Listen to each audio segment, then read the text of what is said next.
So, I don't know if any of you guys, by the way, welcome to the show, Two Savage for Democrats show. My name is Dylan and I'm your host. And this is my second channel. If you want to check out my main channel, that is Dylan's Daily Show. So, this channel is more for me, kind of just talking about the big news stories of the day in more of a podcast form, while the other channel is for me talking to the camera and giving you guys some updates. But this is just more for news. So, there's this thing called the Ferguson effect that's been communicated around that is essentially officers backing off of policing in fear that their actions will be questioned after the facts.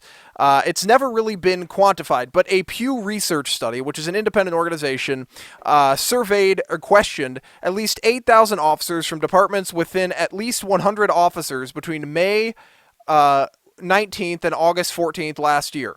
Most of it ahead of the fatal shooting of the 5 police officers in Dallas and 3 officers in Baton Rouge. What they found was very, very interesting.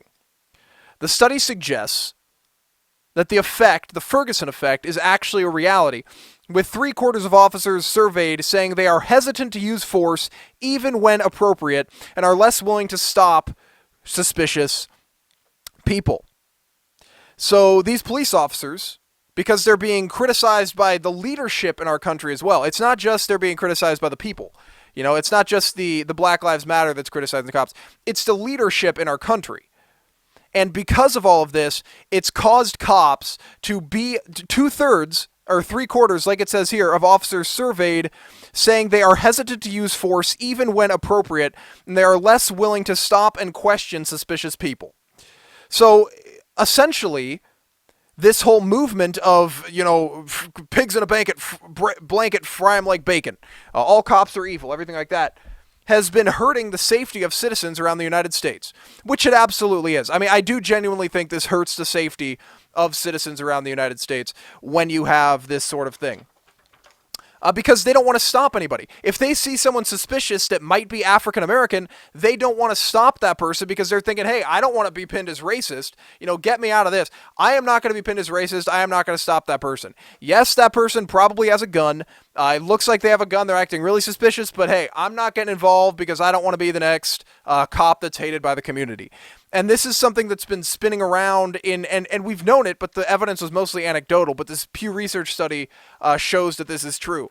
Now, it also shows stark differences in how white and black officers view the protests that have taken place after some of this. So black officers believing that the protests are genuinely acts of civil disobedience designed to hold police accountable, while white officers are more skeptical of the protesters' motives. Hey, that's totally understandable.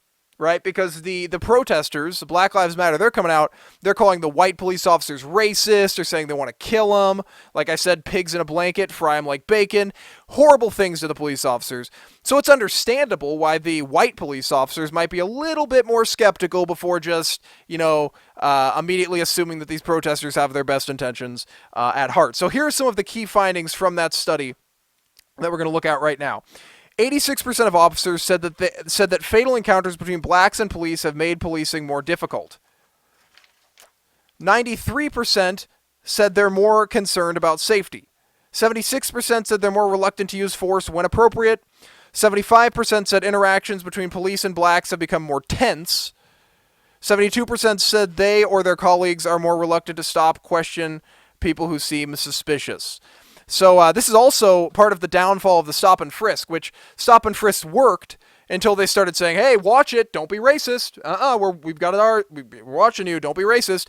And so these cops who are supposed to be doing stop and frisk started becoming nervous about being pinned as racist, and so they didn't want to actually stop people who should have been stopped. Now, here's a quote from Daryl Stevens, who is the executive director of the Major Cities Chiefs Association. He said, quote, officers are concerned about being the next viral video so that influences what they do and how they do it and how they think about it. But I still have to believe that it may be in a marginal call situation where there's reasonable suspicion in the bubble. Now, I just want to ask this question before we really get off this topic and move on. Do you think that the people, that the criminals who the police officers are responding to their calls, do you think that they are hesitating to use violence against the police? Probably not, right? But I totally understand where the police are coming from and the fact that they're afraid to use violence because of what's been going on in these cities. And it in a way, it makes me upset that they feel like they can't truly do their job because of what's been going on, because of the unfair treatment of police officers over the past couple of years since the Ferguson shooting. But anyway, yeah, let me know your opinions on this down below. We are going to move on to other stories of the day.